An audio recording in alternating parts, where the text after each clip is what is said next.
Hey, it's Yvonne. This is gonna be part one. Like what initially got me into thinking about van life. I don't think I've ever told a story, so I'm gonna be telling it in multiple little micro stories. Um, we kind of kicked it out, so it'd be like 3, 4 years ago. Was just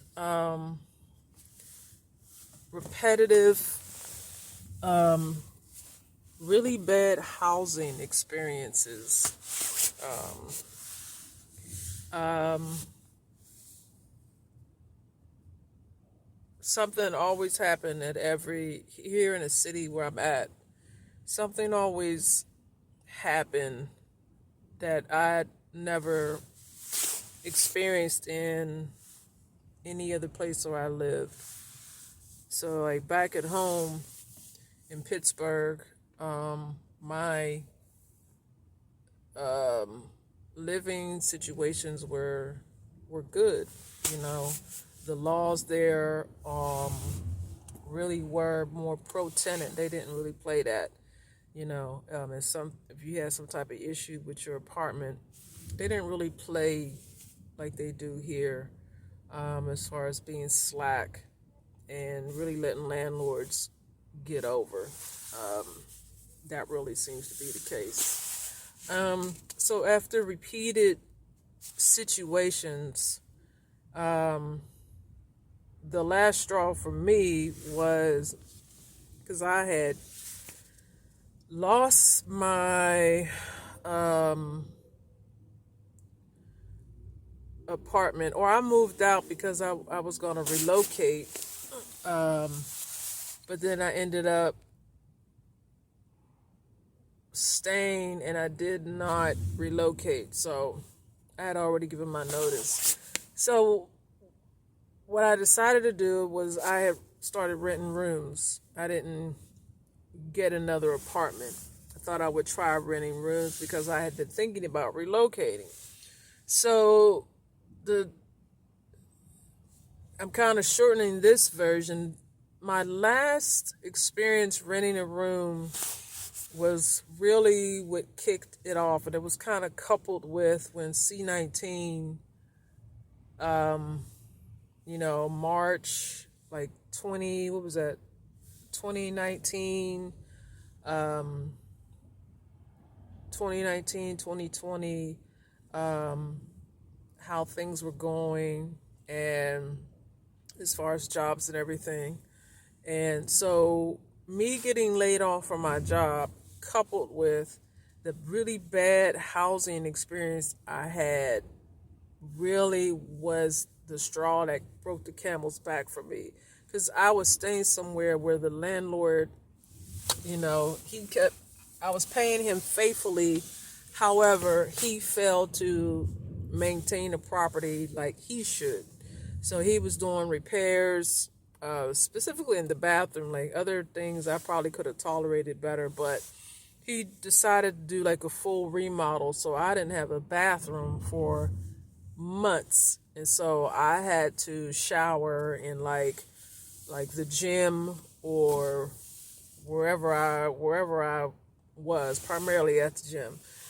And I was just trying to be patient, and basically there was a lot going on. Like I said, I had got laid off, and then I was dealing with that in my home space, which was really, really, really difficult time. And I had been thinking that I really wanted a change in my life. So those two factors that year just really kicked it off, and I bit the bullet and went to Yellowstone. Let me see. I know it was 2020, so I know June 1st of 2020 was going to be my first day at Yellowstone.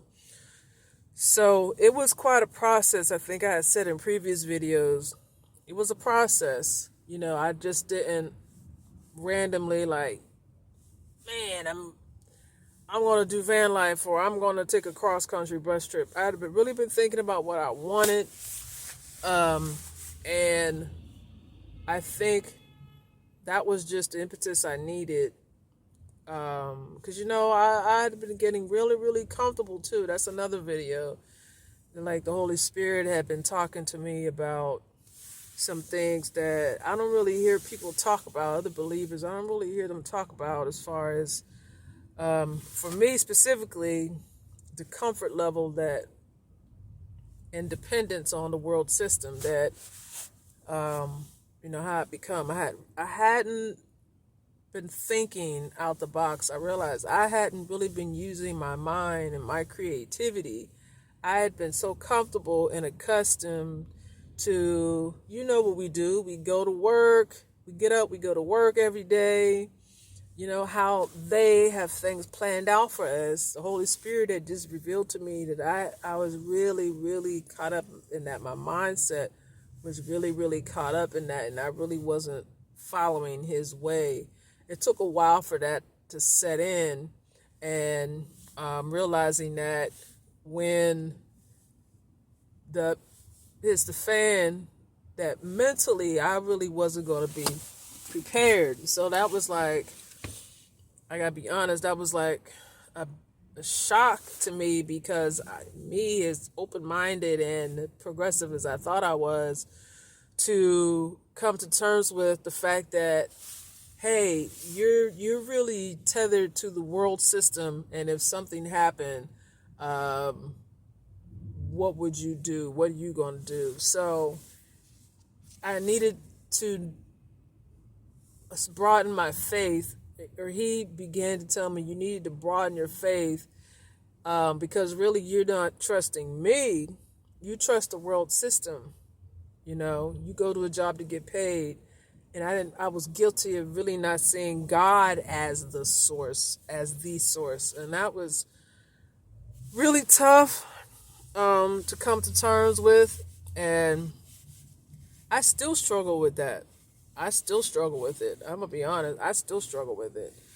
I had 2022. I had a lot of jobs because my dissatisfaction with work is at an all-time high. And you get older. There's just things that I'm not gonna deal with. I'm not gonna tolerate. I miss and I reminisced a lot about working for myself, like those days when I worked for myself, when I started the company. It was many years ago, but you never forget. Those of you who had started a business and, if you're like me, you got caught up in work, you never forget. There's nothing like that, and that's what I long for again, but you never forget. And so, but my go-to is always going to work to get the money to fund what I was doing, and God's really challenging me. So I'm grateful, I made it to 2023, but these jobs, I don't want a job. I have some obligations, not a lot. I have an obligation, I really want to take care of, and that's like one of my primary motivations, because I want to get that taken care of. Other than that, man, I've always been just unconventional and daring, and I have a high tolerance.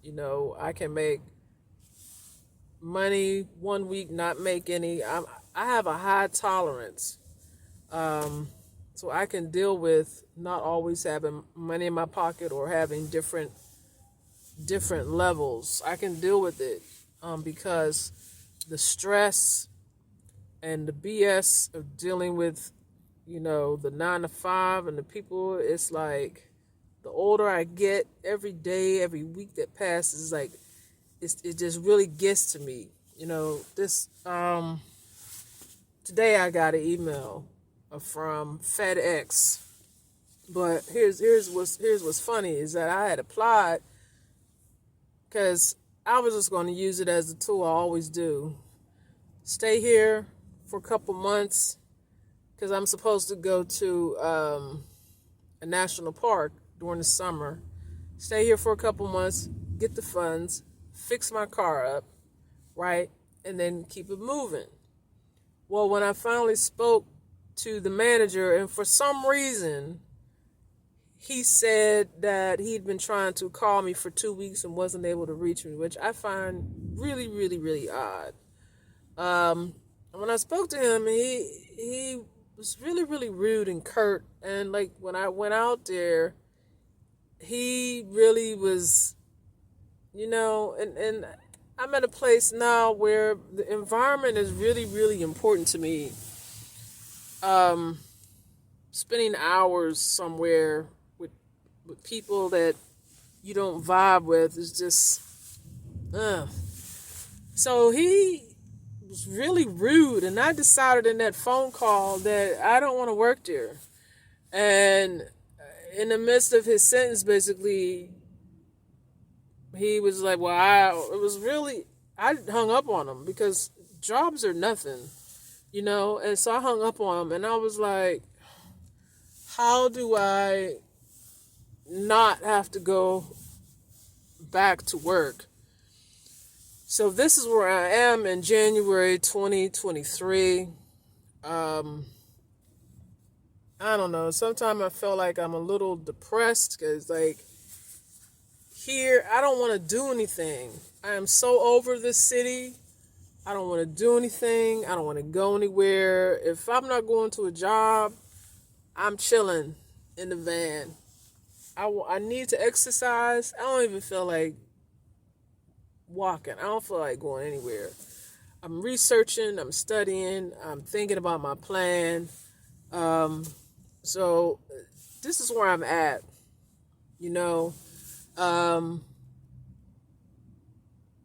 Do I have thoughts on sticks and bricks? Permanently, no. Temporarily, yes.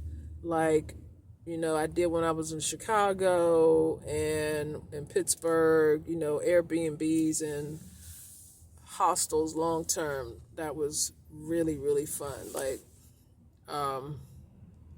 2020 and 2021 were great as far as the traveling and everything. I just, man, I miss it.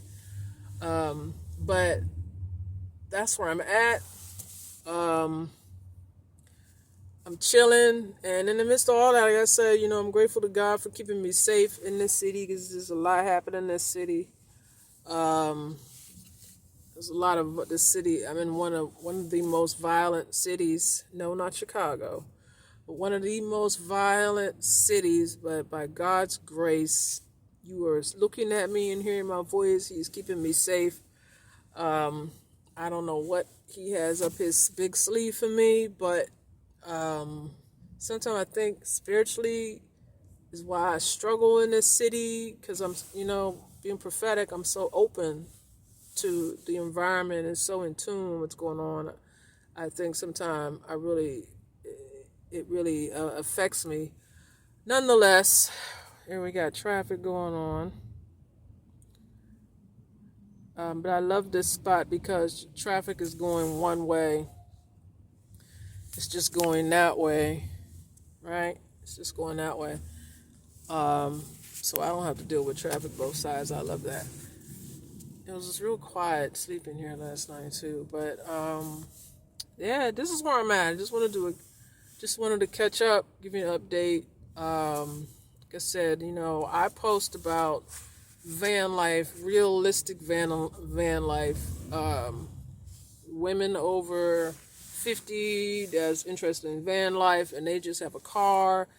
You have a minivan, truck, SUV, whatever it is you have. You can start with, start with what you have, and there's all type of ways to just do this nomadic lifestyle. Everybody can't afford these tricked out vans, and everyone doesn't have a house that they could sell to buy expensive vans and all that kind of stuff. So don't be discouraged if you're thinking about starting van life and you have a car or whatever. Like I didn't even have a car when I started out. I didn't have a car. I got on a Greyhound bus and I went across country with 3 bags. I think one day I wish I would have posted more video about that, but I'm gonna post what I have, and I might tell some more stories about that if you want to hear it. So that's it. Like I said, we made it to 2023. Let's see what's in store for us. All right, take care. See you next video.